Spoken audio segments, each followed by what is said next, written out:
I know that First Nations Development Institute's doing some really innovative work on conservation, and I'm curious how your initiatives are different from others that folks might be familiar with. Unlike other organizations, our work really does center Indigenous knowledge and Indigenous worldviews as having viable and important solutions to the climate crisis. Other conservation organizations tend to trivialize or dismiss the significance of Indigenous knowledge and Indigenous worldviews, but our work places those things at the center.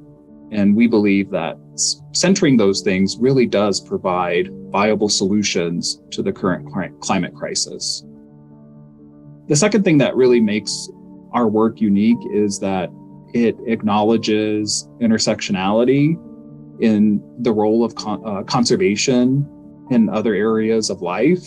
In philanthropy or even in the nonprofit space, we tend to silo work.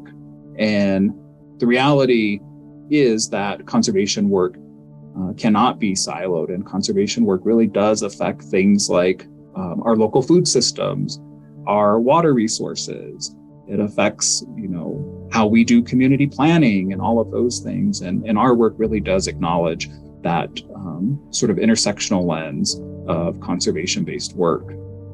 Finally, I think the other thing that really makes us unique is that we are really trying to disrupt current philanthropic practices as it relates to support of conservation efforts around the globe.